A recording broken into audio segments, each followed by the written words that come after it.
borrower goes after the first one.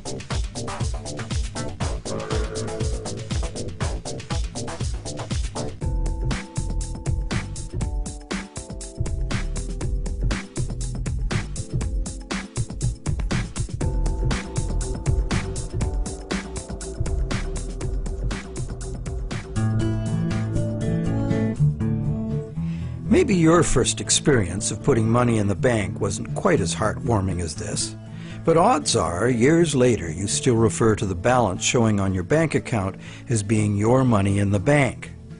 But it isn't. If we have a deposit box at the bank, the valuables we put in it are still ours. We're just renting secure space to store them. In common usage, the word deposit means to set something down. But the use of the word deposit to refer to a bank account is misleading. A bank deposit is in reality a loan.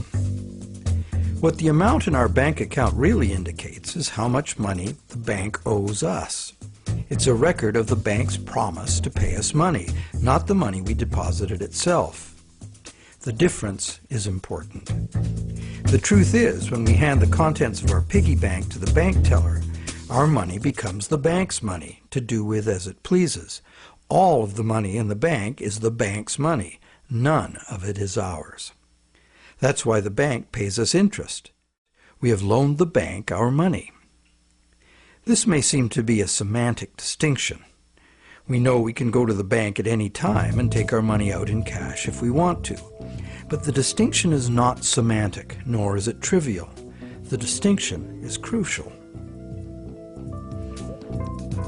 What happens in banking affects everyone, and yet few of us know anything at all about how banking really works.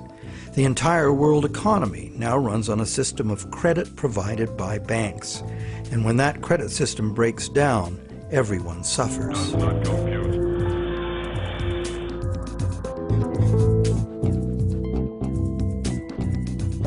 To make things worse, the explanations for these breakdowns offered by the experts never look at the root cause, namely, that other than cash and coins, which make up just 1 to 5% of money in circulation, all the money in existence today was created as the principal of a bank loan, with the banks requiring principal plus interest as so-called repayment.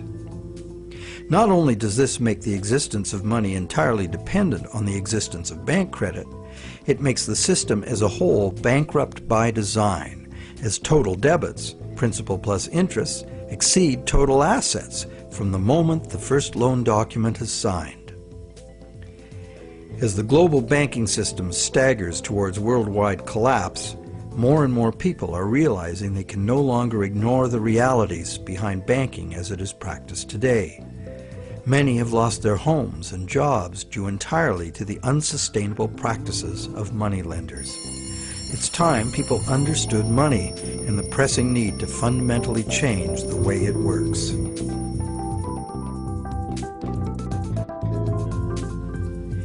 Clarifying what the words used in banking really mean is the first step.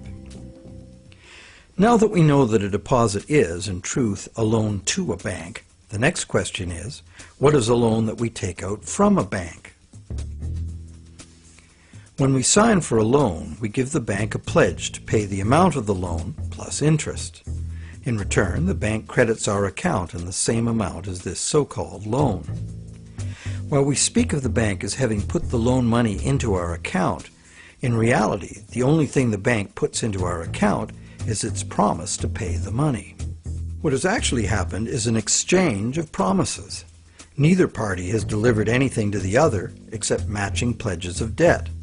So who is the borrower and who is the lender? The terms loan, lender, and borrower are all misleading. The truth is that the two parties have traded promises to pay and in the process created something called bank credit or checkbook money that can be legally spent as money. Bank credit can be spent because we, in our innocence, notice that each time we deposit into our account, it increases our balance by the same amount. In fact, unless we put something in, our account will be empty. Thus, it's a natural assumption that money in an account is money someone put in. The account is a promise to pay, not the money itself. In fact, a promise always indicates the absence of the item promised. Otherwise, why does it need to be promised? Now, because all bank accounts are just promises to pay, the bank and the borrower can simply exchange promises and, in the flash of a few keystrokes, a positive balance appears in the borrower's bank account without anyone putting existing money in. Now you know the real source of what we call a bank loan.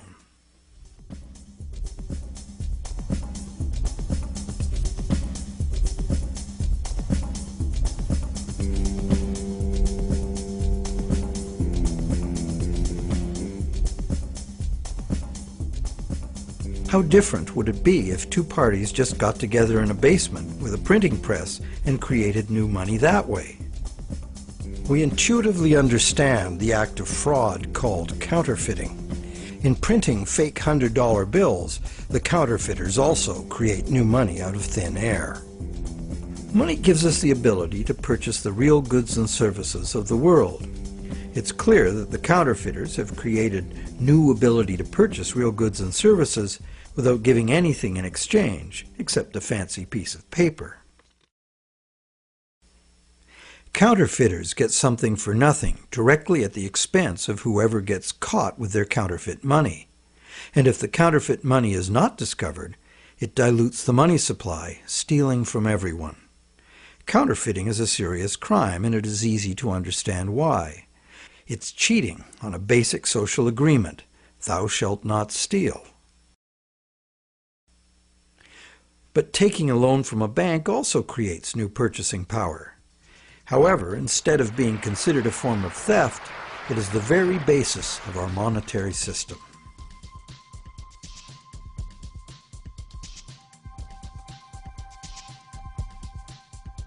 How did one form of creating money out of thin air become a crime and the other become standard business practice and the source of almost all our money? For this is what has happened. To understand how, we need to look at the history of the laws governing commerce.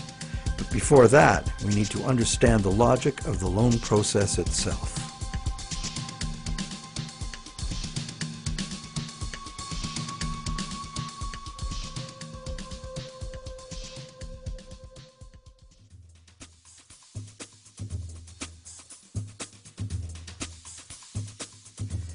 The borrower wants to purchase an item, but doesn't have the funds to do so at the present time. However, the borrower does have confidence in having sufficient funds over time to pay both the original price of the item and the interest on a loan. So he goes to a bank to arrange a loan. The borrower is capable of making a credible promise of money in the future, but otherwise at this moment he comes with empty pockets. That's why he needs the loan.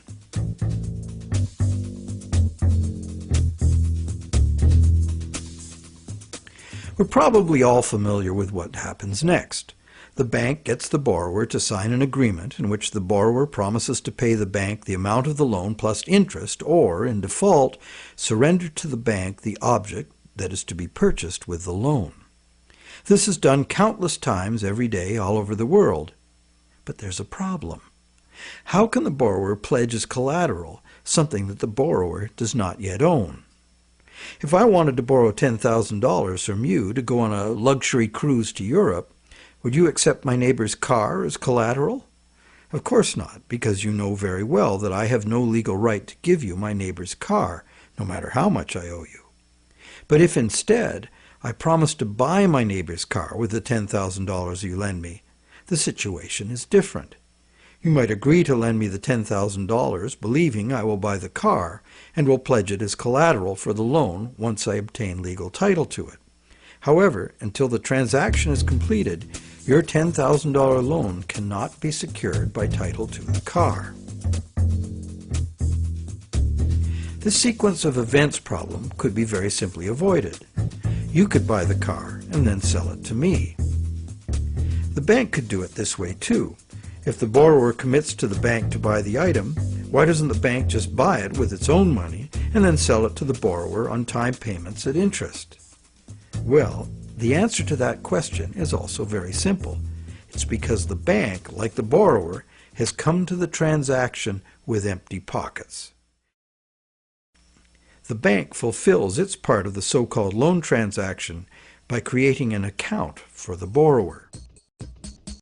The truth is, the so-called borrower has funded his own account by fraudulently pledging a car he does not yet own as collateral. And the bank, the so-called lender, hasn't put up any existing money at all. And, if all goes well, it never will.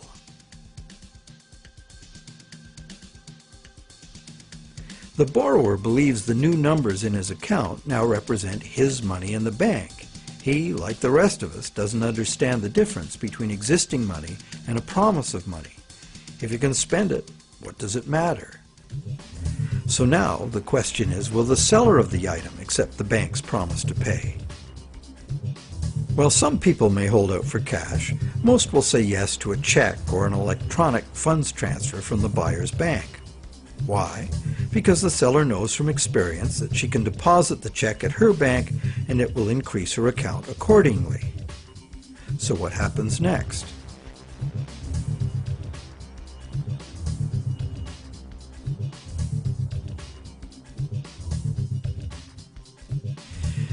Well, obviously the buyer's bank now owes the seller's bank the amount of the loan. So you might be thinking, isn't this where the money comes out of deposits? The bank's promise to pay the borrower has just been transformed by the transaction into a promise to pay the seller's bank instead. So now the buyer's bank has to transfer some of its existing money to the seller's bank, correct? Yes, but probably only a small proportion. And over the long term, as long as the bank gets its fair share of deposits, the net amount of existing money the bank needs to cover its loans can theoretically be zero. How? Well, imagine first that the seller has her account at the same bank as the buyer. She deposits the buyer's check into her account. All the bank has to do to complete the transaction is reduce the buyer's account by the same amount it increases the seller's account. As both accounts are just promises, no existing money is involved in doing this. What is the end result? The bank has created bank credit for the borrower to the sum of $10,000. The borrower has bought the car that existed in the world of real things, and the seller now has that bank credit of $10,000. Thus, a brand new claim upon $10,000 worth of real goods of value was accomplished with absolutely $0 of the bank's or anybody else's money. On top of that, the bank gets to have all this so-called money paid back by the borrower's honest toil plus interest, or the bank gets the car. Magic like this is usually seen on stage. So now let's examine what happens if the seller deposits her check in a different bank. Won't that require a transfer of existing bank funds from the buyer's bank to the seller's bank? Perhaps. But it will almost certainly never be anywhere near the whole amount because, in effect, the banking system functions as one bank. To illustrate, let's add another transaction to this scenario. That same day, the seller's bank made a similar loan to a little old lady who bought a mega home theater system. The electronics store deposited her check at their bank. The electronics store's bank made a similar loan that was deposited at the original borrower's bank. And when all the various balances were settled, the banks didn't owe each other anything. And even if there were differences, they would have been just a small portion of the total credit created. So, at this point we can say that although banks don't actually lend out their depositors' money, as most of us imagine, they still need deposits to make loans. This is because banks need incoming credit from other banks to offset their own credit being deposited at those banks. As long as banks keep their outgoing credit balanced with incoming credit, they are free to make new loans and thereby keep creating brand new credit money. None of it will ever have to come out of the bank's pockets. The bank is free to invest its own funds in corporate and government bonds and whatever other instruments their charter allows. If one draws a diagram of it all, it looks like this. The interest governments and corporations pay the banks on their bonds is paid by us. We pay it as a portion of our taxes, and we pay it in the price of all the goods and services that we buy. And there is another thing passed on to us as well, and that's the risk that the bank will go broke and not be able to honor its promises to pay. Now you may wonder, how can a bank go broke if it doesn't put any money up in the first place? What have they got to lose? The answer to that question is that banks differ from counterfeiters in that the banks are legally allowed to create new money, but only by certain rules of accounting. Banks can only create money by entering a borrower's payments and collateral as an asset on the positive side of the ledger, balanced on the negative side by the loan, or what the banks call the deposit liability created by the bank. When the borrower defaults on the payments, the asset pledged as collateral is seized by the bank and sold. In a declining market, when repossession is most common, the new lower value of the asset doesn't cover the bank's liabilities, which were based on the previous higher value. This shows up as a loss on the bank's books. When foreclosures are rampant, as in a collapsing real estate market, much of the value of the bank's collateral simply evaporates as home prices drop, exposing the bank to huge losses. In truth, it's all just numbers, created out of thin air. But banks must adhere to the dictates of these numbers, and the consequences of bank arithmetic gone wrong can include economic standstill, social disintegration, total financial chaos, lawlessness, starvation, and war.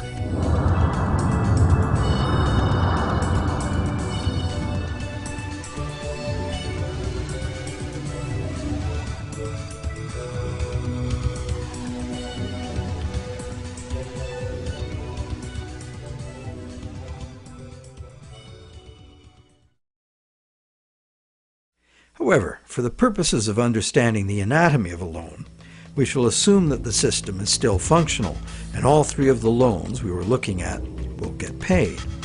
The end result is that not $1 of existing money has changed hands, but $30,000 of new bank credit has been created and spent into the money supply, and each of the three banks gets to collect interest on $10,000 of it. Is creation of this brand new $30,000 really an act of fraud, like counterfeiting? The obvious difference is that the banking system is legal, regulated by government, and disciplined by the courts to follow the rules of accounting. Another difference is that there is no obvious victim, like the person getting caught with a counterfeit bill. Banks argue that the buyer and the seller both got what they wanted and agreed to, so where is the fraud? And if there was a fraud, who lost out? Well, to determine that, let us list who got what out of the deal. The borrower got the item he desired on terms he willingly agreed to. He may curse his decision later as he struggles to make the interest payments, or he may live happily ever after, thankful he got the loan. The seller got an increase in bank credit, which she's been conditioned since childhood to think of as her money in the bank. She's confident that she'll be able to spend it in turn, and she will. So, as far as the seller is concerned, she has been paid in full. She's happy. So who, if anyone, suffered as a result of the deal? Is there another party to this transaction we've overlooked? Well, there's also the bank that gets to collect interest on a promise to pay money. That's the business they are in and usually do very well by. And anyone else? Well, where did the car come from? It came from the world of real things. Natural resources, energy, and labor were expended to produce it. What if we consider the hidden party to be society at large and the natural world from which all things ultimately come? Because the brand new bank credit money didn't just sit there, it got spent into the general circulation in the real world. It's the real world that ultimately gets the new money in exchange for its car. This new money might stimulate new production, temporarily enlarging the economy, making lots of people happy. In fact, it often does, as most bank credit comes into being as a home mortgage, stimulus for the residential construction industry, a big provider of good-paying jobs. However, after its initial productive use, this newly created money will basically just dilute the money supply, reducing money's purchasing power by a very small amount. So, in contrast to counterfeiting, where the loss occurs to a specific victim, here the loss is borne by us all, because the real substance of the loan, the car, was extracted from the economy at large by a slight loss in the value of everyone's money.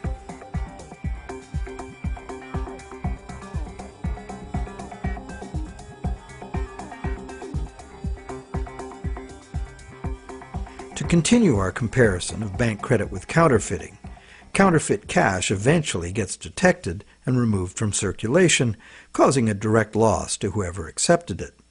There is, of course, no guarantee of how much will be detected, nor any prescribed schedule for its removal.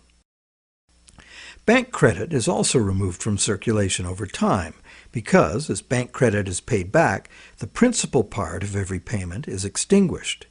Now remember that almost all the money in existence today is bank credit. Therefore, almost every dollar that passes through our bank accounts has a scheduled appointment to one day be paid as a principal payment on a bank loan and cease to exist. On top of the principal are the interest payments, which will become bank income, much of which will be recycled into the economy as interest to depositors and other bank expenses. So it's not immediately apparent that there's a loss to someone as a result of bank credit being withdrawn from circulation the way there is with counterfeit cash. But if we look closer, we find an interesting situation. We don't need anything more than fundamental arithmetic to understand the power that lies in controlling the money supply and why, as currently designed, total debt must constantly expand or the system collapses. Whenever the rate of debt money creation falls behind the rate of debt money destruction, the total amount of money in use will shrink. This is called deflation because the money supply is shrinking, like a deflating balloon. The result is less money relative to the goods and services available. With less money around to pay for them, the price of goods and services go down. At first, this sounds like a good thing, and it could be, if money were not created as debt at interest. For anyone not in debt, deflation would be like a general dividend on money, paid in goods and services of our choice. It would be as if money were the people's stock in their own prosperous company, their nation. People wouldn't have to demand a pay raise. If a nation were more productive as a whole, thus deserving of a raise, everyone would benefit automatically by having their money buy more. However, this is definitely not the effect deflation has in a system where money comes in the form of interest-bearing debt. More than 95% of all money currently in existence is in the form of debt to banks, promises to pay with interest added. And as we have seen, the principal is created, but not the interest. Due to the time delay between money's creation and its repayment and the recycling of interest earnings as bank operating expenses, most of us can keep up our payments while the money supply is increasing. However, if the money supply or total debt is decreasing, money becomes harder to earn due to its scarcity, and fixed payments become harder to meet. For those heavily in debt, the money shortage can become catastrophic.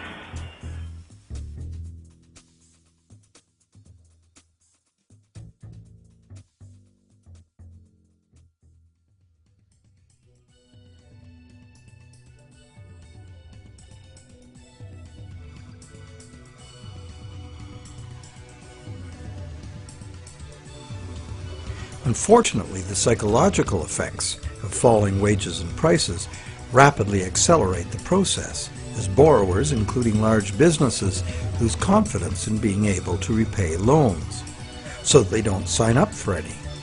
And without new loans to replace old loans, the money shortage rapidly gets worse, resulting in a decrease in jobs and purchasing power, even in the midst of abundant resources and productive capacity. This dismal spiraling math makes mass foreclosures inevitable. Prices plummet as no one wants to spend their money. Shrinking values destroy the value of loan collateral, causing banks to write off huge losses. Some even close their doors. Consumer and business confidence is lost. Rampant economic and social dysfunction follows.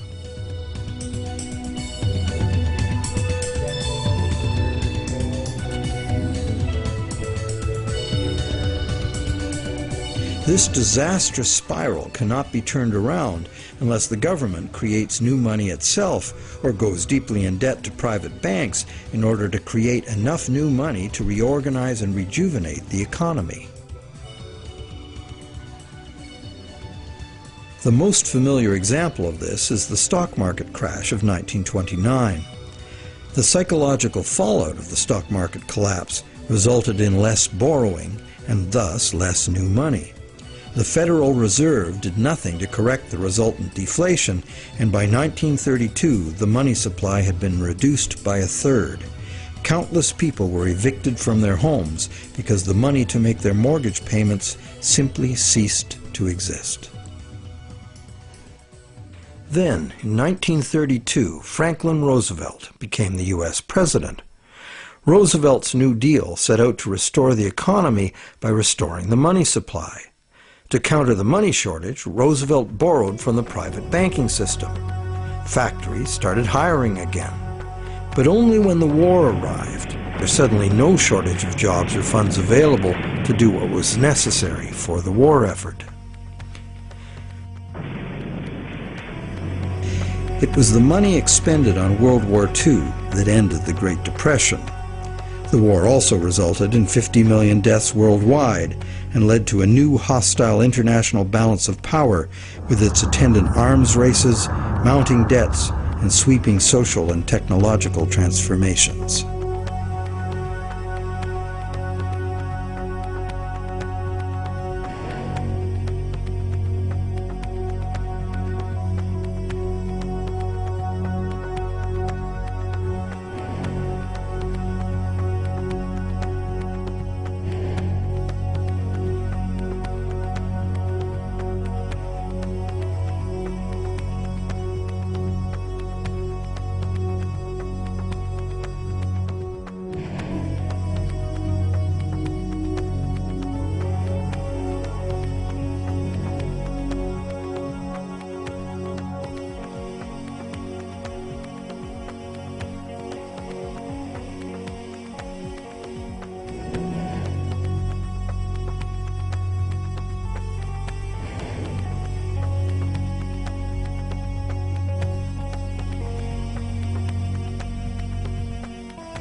The cycle of economic boom and bust is commonly called the business cycle, as if it were a natural occurrence like the hydrological or carbon cycle.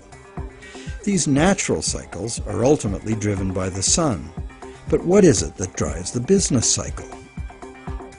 One answer is the supply of money.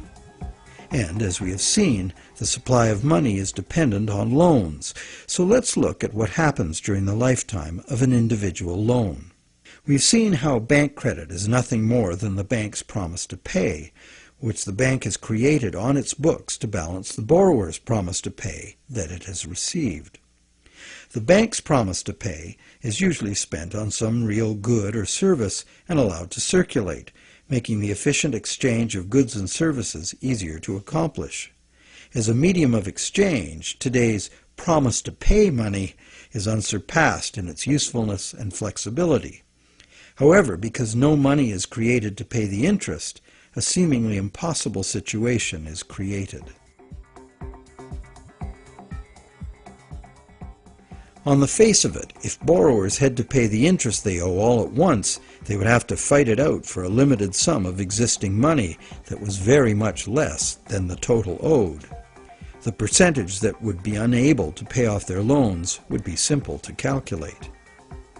However, interest is usually paid over time, not all at once. If this interest income is recycled into the general economy as spending, it can be available to be earned repeatedly. Once we understand this, the question of whether interest is actually unpayable becomes more perplexing. Is there such a thing as a sustainable system of lending that does not produce mathematically inevitable defaults? In the Middle Ages, usury, meaning charging interest or any form of making gains solely from having money, was condemned as a sin. While the justification was moral, the reason was practical. In a fixed money supply like gold, anyone systematically rolling over all of their loan money at interest will soon end up with all the money. This problem was a big factor in the ruin of Rome. Private accumulations of gold forced the government to mint coins made of base metals instead of the real thing. Debased currency led to failing confidence and ultimate decline. The lesson was well learned. For the next 1,000 years, the Roman Catholic Church declared collecting interest on a loan to be a sin punishable by excommunication. In some countries, the penalty for practicing usury was death. Is charging interest really a sin? While today it seems very reasonable to charge for the use of money, there's a simple and unavoidable problem with doing so. Unless moneylenders spend every penny of interest they receive in such a way that the borrowers can earn it again, the borrowers are going to come up short regardless of their hard work and personal virtues. Someone will default simply as a result of the arithmetic. This is easy to picture where there's a fixed money supply like gold coin. As long as all of the coins taken in as interest are spent so that the borrowers can earn them, the same coins can be used to pay the interest over and over. The lender can profit by buying real things with this coin, but the coin itself must be spent, not lent nor removed from circulation. Leaving aside any moral considerations, this arrangement would be sustainable. However, if the interest coins are re-lent at interest or removed from circulation by hoarding, there will be an inherent shortage of coins with which to pay off the aggregate debt.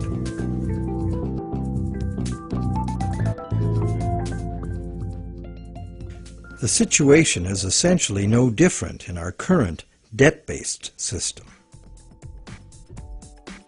As we have seen, nowadays virtually every dollar comes into existence as debt, with a scheduled appointment to be extinguished as a principal payment on the loan that created it. Thus, for all borrowers to be able to make their payments of principal plus interest, two things must be true. The dollar created as the principal of the loan must be available to be earned by the borrower in order to make the principal payment that extinguishes that dollar. And every dollar the borrower pays to the bank as interest must also be available to be repeatedly earned by the borrower so that it can be paid as interest again and again. There is a common theory, undoubtedly popular with lenders, that because the banks spend their interest earnings as operating expenses, interest to depositors, and shareholders' dividends, there is in fact enough money released back into the community to make all payments. However, like the idea of absolute shortage, this is an oversimplification.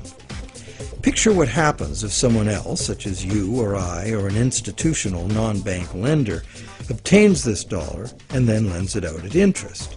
Well, now that same dollar is simultaneously owed to two lenders and has two simultaneous interest charges attached to it. In addition, if this dollar is loaned, repaid, and reloaned by the secondary lender, it is not available to pay off the principal of the loan that created it, except as another loan. So, can we borrow from Peter to pay Paul and borrow from Paul to pay Peter? This gets interesting. We can. However, each time money is borrowed, there's an interest charge added that also must be paid. If all added interest charges can be earned, all payments can be made. On this basis, many economists and defenders of the current system claim there can never be a shortage of money and all payments can be made. But this seems to be a false assurance. For instance, if secondary lenders capture some of the money needed to retire the loan that created that money, the original loan can never be retired. The deficiency will have to be borrowed over and over forever, each time at interest. Each deficiency will be cumulative, adding to an ever-building total of debt that can never be paid off. And it stands to reason that for each added interest charge in the system as a whole, something extra is demanded of the system as a whole to pay for it. This affects everyone, producers, governments, and consumers. For producers, that something extra must be raised through higher prices or more sales.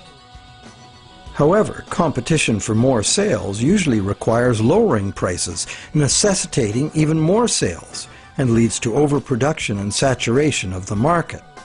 The end result can mean job losses, plant closures, and bankruptcies. For governments, that something extra is raised by increasing taxes. But increasing taxes drains money from the productive economy, resulting in a reduction in the collective ability to pay taxes, which then necessitates increased government borrowing and additional interest charges. For consumers, something extra can mean getting an additional job, or borrowing to pay past debts, or paying off debt over longer periods of time. However, competition for jobs tends to lower wages, and paying over longer periods of time adds enormously to the amount of interest owed. And of course, borrowing to pay off past debts is like trying to fill a hole with more hole. And that is the situation we find ourselves in today. Producers can't sell more because consumers can't afford to buy. Governments are cutting taxes, not raising them, hoping to stimulate consumer demand, and consumers' real incomes are limited or even falling due to competition for a limited number of jobs. Therefore, any increase in the total amount of interest charges within the monetary system as a whole will result in a genuine shortage of money. This is because the real productive economy is limited by the availability of nature's resources. The productive economy exists to serve actual needs. It simply cannot keep pace with the demands of the artificial financial economy, which has an unlimited appetite for profit, and which operates with no regard for the natural limitations of the real world.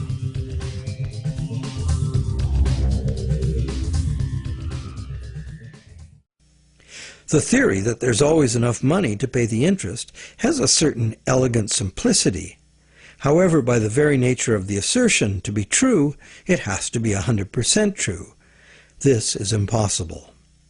For one thing, secondary lenders, who are not banks, do comprise a significant proportion of lenders, and they add their interest charges to money that already bears an interest burden. Beyond that, we have a cultural expectation. Everyone who has money expects it to generate more.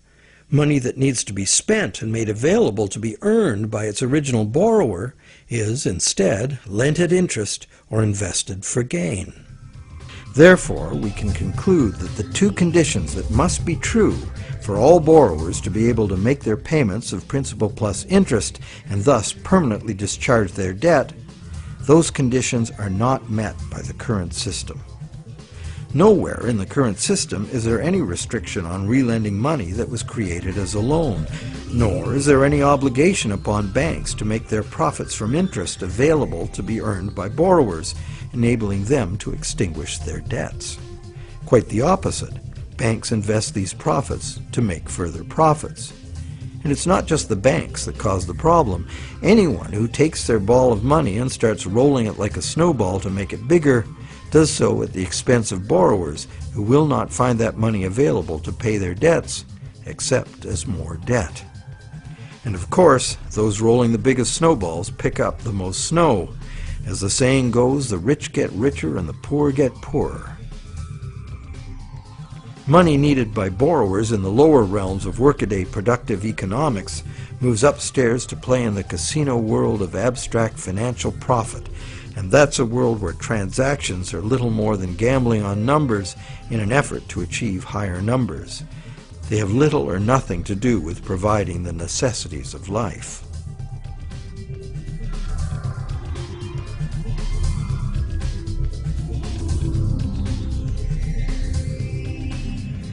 Today, the largest volume of money by far is changing hands in what is best described as the gambling economy. The foreign exchange markets, the derivatives market, and the rest of the financial instruments being played by banks and investment funds for as much profit as possible. For example, the volume of trade on the world's foreign exchange markets in just 1 week exceeds the total volume of world trade in real goods and services during an entire year. This money is in continuous play by speculators looking to make windfall profits on currency fluctuations. It exists, but only in the gambling economy. So how unpayable is the ubiquitous interest burden in actual fact? That could only be determined with certainty by tracking all the money in the world. With over 6 billion people earning, spending, borrowing, and lending, the world's money flows are at least as complex as the flows of the ocean. They are impossible to know. But the direction is pretty clear and simple, and it's the same old story. The rich are taking increasingly more money into the gambling economy, where ordinary borrowers have almost no chance to obtain it. And the only way the system can stay solvent is to create more money. And as money is created as debt, the only way to create more money is to create more debt in every way possible, including ridiculously easy credit for unqualified borrowers, massive government expenditures on security and war, and bailouts of insolvent banks.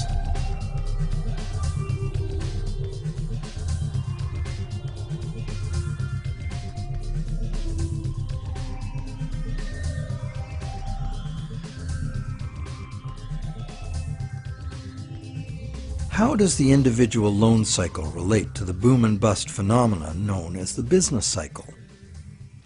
The individual loan cycle can be described like this.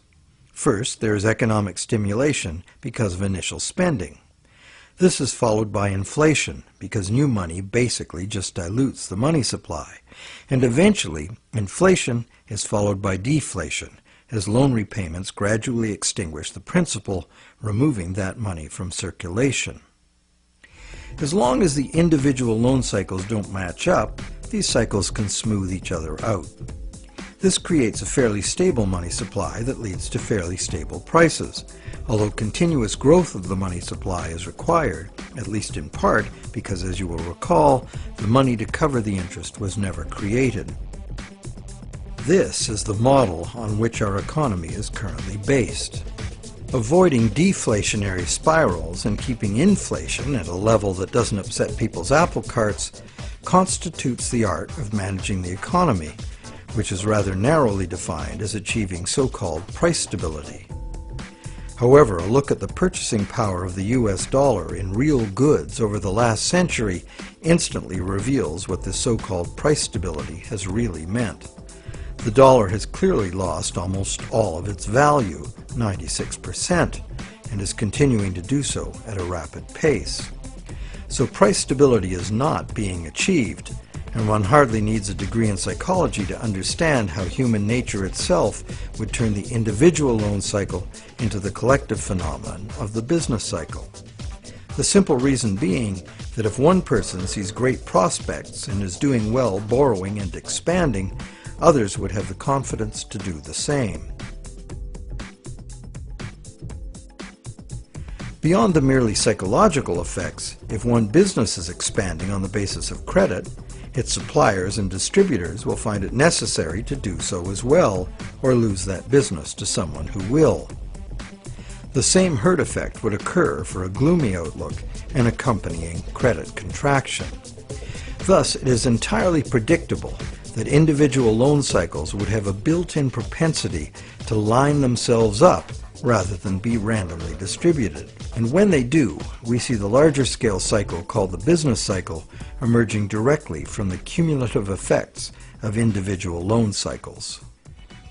So, to sum up, one could say that out of the exchange of promises made by the bank and the borrower, society gets chronic inflation and a dependency on banks for increasing infusions of money to pay ultimately impossible interest payments. This results in an inescapable treadmill of accelerating debt and depreciating money, the only alternative being a deflationary collapse of the economy followed by social chaos or war. This eminently unhealthy situation filters down through society, wreaking harm on every level. We are like addicts, but the fix is not more and more heroin, it's more and more credit money. And eventually, our collective ability to borrow and repay so much credit becomes exhausted. This then creates the need for constant expansion of credit into new markets, in essence creating a fiscal imperative to drive everyone in the world further and further into debt forever. In the United States, this constant debt expansion has led to a total credit market debt in 2008 of more than $53 trillion, which is about 5 times the total annual income of the entire country. So is the world at large happy about its end of the loan transaction? Probably not. But the world at large has very little awareness of where these problems originate, the elusive system of counterfeiting and hidden control that is modern banking. And how about the banks? How have the banks fared as a result of this system? Well, first, by putting up only a small fraction of the money they ostensibly lend, the banks have obtained a river of income from interest payments on consumer loans and mortgages.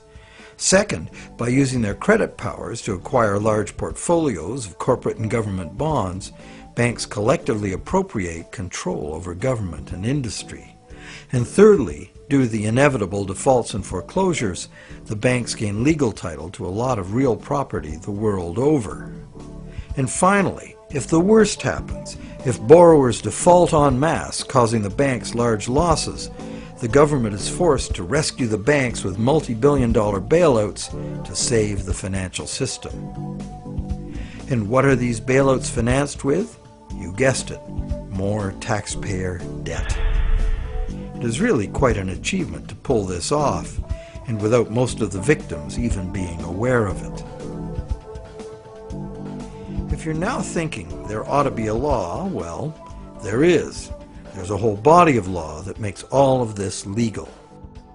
So how did a system like this ever become the law?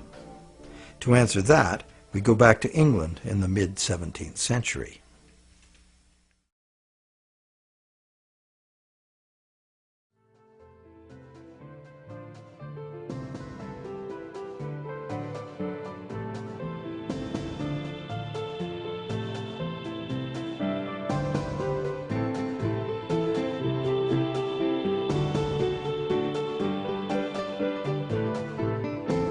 With the development of better ships and the new explorations they allowed, trade was expanding rapidly.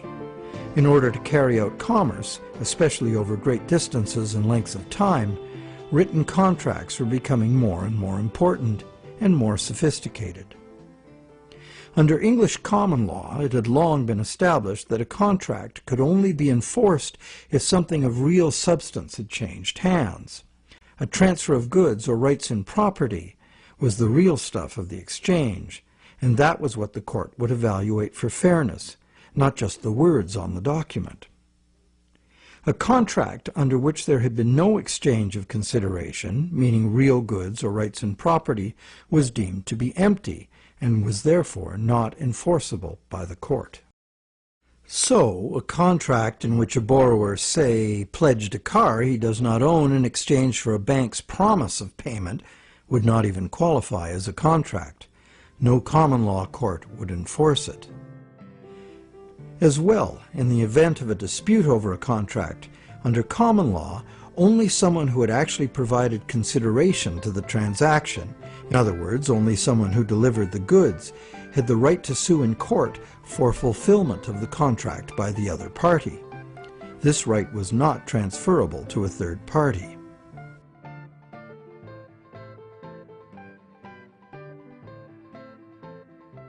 When early traders went off personally on expeditions with trade goods, they bought those goods at home with their local currency and would sell them for foreign currency in the distant destination. They would then buy foreign goods with the foreign money, bring those goods home, and sell them for their local currency. Pretty simple. But as trade became more sophisticated, traders became more inclined to stay home and just hire ships to carry out deliveries. This gave traders the freedom to import cargoes of foreign goods from different sources than the destination to which their home goods had been exported. Thus, a problem was created. The exported goods had been paid for with foreign coin, the value of which needed to be spent somewhere else. Moving money as coins entailed a high risk of theft, as well as the near certainty of partial loss by currency conversion in a different land. This problem of payments from a distance was overcome by the use of bills of exchange. A bill of exchange was a signed order from the payer to an addressee demanding that the addressee pay a certain specified sum of money to the person identified as the payee. These were secured by signature, and they could not be acted upon in court by anyone other than the original parties. Thus they were of no use to a thief or any other third party. You probably recognize that these were the precursors of checks. I, the payer, instruct the bank, the addressee, to pay the payee, a person named on the check, a certain sum of money. This was all well and good for transactions among parties who were known to each other. The bill of exchange was used merely as a way to order payment in coin at a distant location. But merchants soon wanted more flexibility. They wanted to be able to use bills of exchange to reconcile payments amongst many merchants in many locations, using bills of exchange like money itself. For this to work, bills of exchange had to be assignable to and enforceable by third parties. As we shall see, this was the moment in legal history that gave sanction to the banking system we have today. A third party, who might have honestly purchased a bill of exchange several steps removed from the original exchange, could not be expected, nor would he have the right, to show up in a common law court and defend the validity of the contract and collect on it. This made third-party bills of exchange an unacceptable risk. So, in order to be able to use bills of exchange as a convenient and guaranteed third-party payment system, essentially equivalent to money, the common law practice had to be set aside regarding bills of exchange. In England, by a series of legal decisions from 1664 to 1699, this problem for commerce was remedied by making bills of exchange enforceable by third parties. If a third party had purchased a bill for valuable consideration and in good faith, having no apparent reason to suspect fraud or some deficiency in the right of the seller to sell it, then the bill automatically became good and enforceable by the court against the signer. What did this change mean? It meant, essentially, that any bill of exchange would be considered legitimate once it was sold. Bills of exchange and all other subsequent types of signed promises to pay, with the notable exception of checks, became transferable and enforceable in court, just what the merchants wanted. Now debt contracts could be sold like things, and transacting business would be a whole lot easier. Not only that, it opened up a whole new market for profit seekers, trading in bills of exchange themselves. The marketing of debt was born.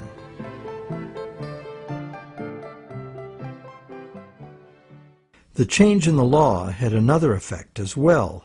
It made it possible to trick or even force a person into signing a legally binding promise to pay, and then, if that promise were purchased by a third party for real consideration and in good faith, it would be enforceable against the signer in court.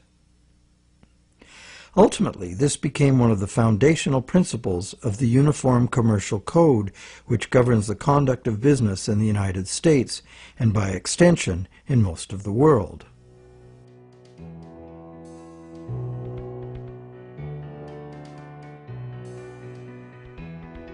Think about it. If we buy a stolen laptop from a guy on the street, we're guilty of receiving stolen goods, a criminal offense. Doesn't matter if we paid honest money and were unaware the goods were stolen. The court will restore the goods to the rightful owner. We, as purchasers, innocent or not, lose our money and may even be charged with a crime. But if we buy a loan contract from a banker and give him real value for it in good faith, it doesn't matter that the loan contract may have come into existence under false pretenses. Whoever signed it is required by commercial contract law to pay up, and the courts will enforce the obligation. Today, debt contracts come in a myriad of forms, including and especially loans and mortgages. It's significant to note that just as these common law restrictions were being removed, the brand new Bank of England was being established. The first bank state authorized to create money out of thin air. The new laws fit in perfectly, making the new bank's empty contracts enforceable against the so-called borrower.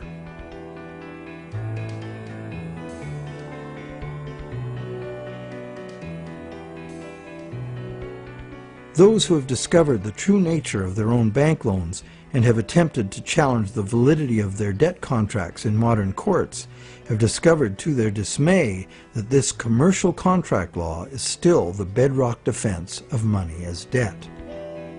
The bank will have sold the original loan agreement to a third party for value, and even though that third party is often just a sister company of the bank, all that matters to the judge is who possesses the document, what it says, and whose signature is on it. The bank's failure to inform the borrower about the true nature of the loan contract and the absence of any actual money loaned on the bank's part is not relevant.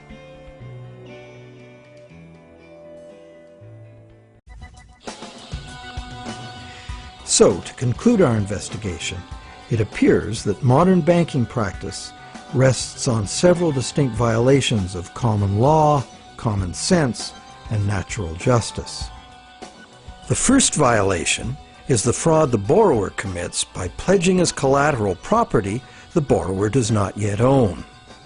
And the bank is complicit, as it knowingly accepts the fraudulent pledge as backing for the credit it creates. The second violation is the failure of the bank to disclose the true nature of the contract. The bank calls it a loan, leading the borrower to believe that he or she is receiving a loan of existing money. But the bank knows full well it has provided only a brand new promise to pay, simply typed in on a computer screen. A promise that the bank knows it will probably never have to fulfill. Thirdly, the loan agreement should be invalid because impossible contracts are legally invalid. The bank is creating an impossible contract because the conditions required to guarantee that the borrowers have the opportunity to pay off the principal plus interest are not met. Unless the system enforces 100% recycling of both principal and interest, which it emphatically does not, some borrowers are going to default and lose their collateral simply due to the systemic shortage of money. The fourth violation is the violation of natural law by the law of contracts, which confers automatic legitimacy of title on any contract if the contract is sold to a third party for valuable consideration. This violates the principle that one cannot give better title to something than one has.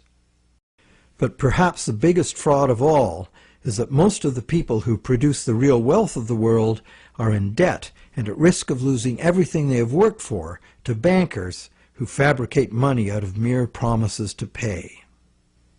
And where does this leave us? We are hostages in an economy that must grow faster and faster to keep up with an ever-growing money supply, where the entire system collapses in ruin. The money system as currently structured refuses to recognize that the real economy is limited by the capacity of the planet to provide the raw materials and waste disposal services the economy needs. The planet is finite, and therefore it should be obvious that the economy cannot grow at an accelerating pace forever. Our current money system runs like the bus in the movie Speed. It could not slow down, or the bomb planted on the bus would go off. And our situation is even worse, because the rate of debt creation must forever accelerate, or the entire economy crashes. The notion that infinite, perpetually accelerating growth is possible is the great fallacy of modern economics. It is a fatal delusion born of greed. An economic, social, and environmental crash of unprecedented proportion is surely inevitable, and this monetary system is utterly and hopelessly incapable of adapting to it. No wonder monetary reformers around the world insist that the entire monetary system needs to be rebuilt from the ground up.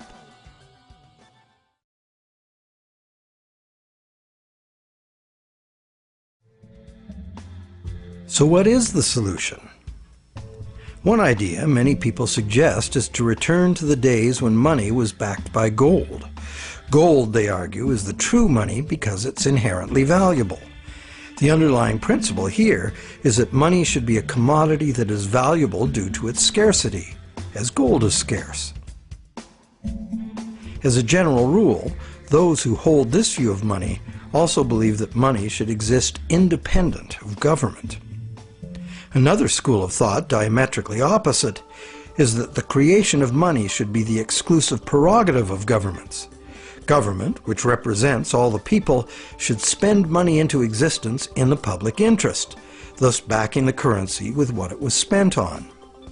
Having taken back the power to simply spend money into existence, government would never need to go into debt or pay interest. Of course, government spending without limit would result in a worthless currency. To prevent inflation, money would also have to be extinguished. This could be accomplished using a wide variety of taxes, resource royalties, and user fees. Government spending and government taxes would, therefore, be interdependent and would equal each other in a perfect equilibrium. However, the goal of taxation would be to achieve price stability, as the government would have no need of tax revenues in order to operate. Over the centuries, both the gold-based system and various government credit money systems have been used, with the gold-based system prevailing well into the 20th century. This wasn't because government credit money didn't work. It did within the country itself, where it was accepted in payment of taxes. But until the invention of modern currency exchanges, international trade had to be carried out in gold. In addition, gold has had an almost supernatural fascination for humans for a very long time. We've been conditioned for millennia to think of money in terms of portable inherent wealth, as in gold coins. However, this is not the only way to think of money, nor in the era of runaway debt money is it any longer accurate. Money is, at its root, an idea that humans invented in order to turn simple subsistence into complex civilization. It's the development of money that made possible specialization of labor and the indirect exchange of goods and services. Throughout money's evolution, from direct barter to standard trade goods, and on to standard coins, to paper promises of precious metal, to digital promises of paper cash, and now to digital promises to pay digital promises. Throughout this long evolution, the prevailing idea has always been to achieve greater flexibility by using convenient and secure promises to pay instead of money itself. The problem with promise to pay money has always been that it provides a golden opportunity to cheat, to create more promises than there is real stuff to back those promises up. But is there a way to make the exchange of actual money just as convenient and secure as the promise to pay system? Now there is. Digital money, convenient and secure, is now a possibility because of new encryption technologies.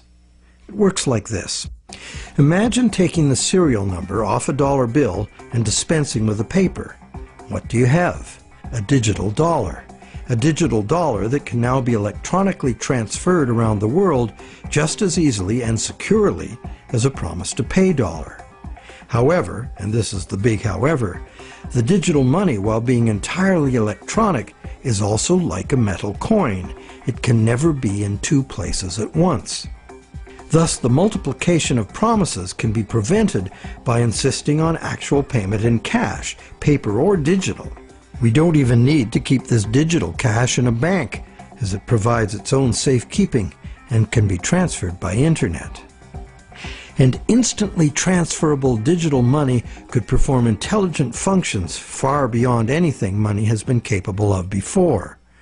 For instance, with simple math programmed in, money could be made to calculate its own value, eliminating human speculation, manipulation, and error. Wouldn't that be something?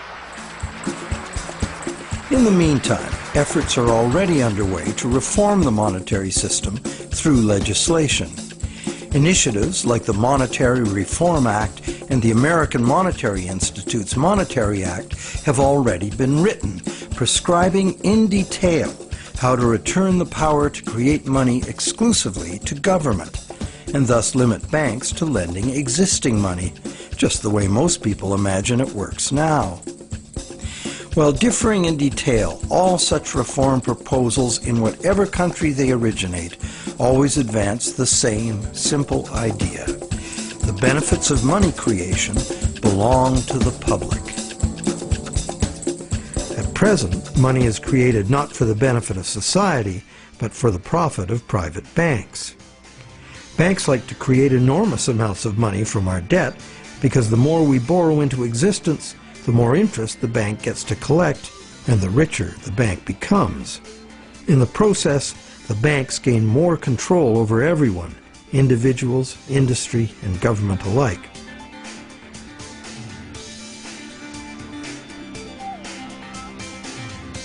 Abundant money too often leads to speculative asset bubbles that make insiders rich. But, as we have witnessed, these bubbles inevitably burst under the unbearable weight of ever-increasing interest demands. The losers are many, including governments. Already burdened with huge debt and shrinking revenues, governments are forced to add trillions to that debt in order to rescue the banks that are the cause of the problem. Otherwise, we would have no money system. It's an absurd situation, and a tragic one, considering that government could instead create the money itself and spend it interest-free on infrastructure, education, or universal health care. And most of that debt-free money would enter the economy as wages, circulating through all levels of society for everyone's benefit. This kind of abundant money would fund a reinvigorated, productive economy in which the savings of the people could fund honest loans of real existing money. At its root, money is a means by which we exchange real value. Without real value in the world, money is nothing. As we have seen, it's the real world that makes the loan, not the bank. We, the people, in conjunction with the material blessings of the natural world, are the source of all real wealth. Therefore, money creation and its benefits belong to the public, not to private bankers. And what about interest? As we have seen, interest poses an arithmetic problem. And it's a problem that can only be solved in three ways. 1, defaults and foreclosures. 2, perpetual growth of the money supply. Or the preferable and only other solution, 100% recycling of interest as spending. But such full recycling could only be accomplished by nationalizing the banking industry in the public interest. For example, interest earnings from public service banking could be paid to all as a citizen's dividend. Or it could be used to fund government in place of taxes, as was done successfully in colonial Pennsylvania. And that's just one instance of a society that organized its monetary system differently. There have always been alternatives, and there are alternatives now. What the evolution of money really teaches us is that the real measure of money's value is, very simple, its usefulness as money.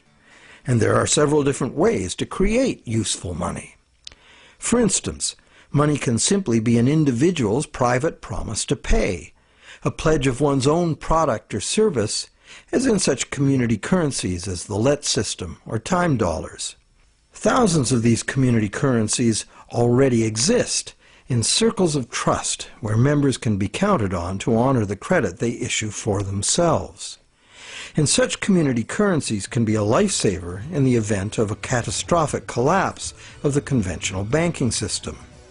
When money shortages or hyperinflation disrupt trade and bring economic standstill, a working community currency can sustain a local economy. Are such proposals radical? You bet. But there are unprecedented challenges before us. No longer can exponential growth allow us to sustain a monumental debt that must ever increase to prevent the house of cards collapse of the whole system.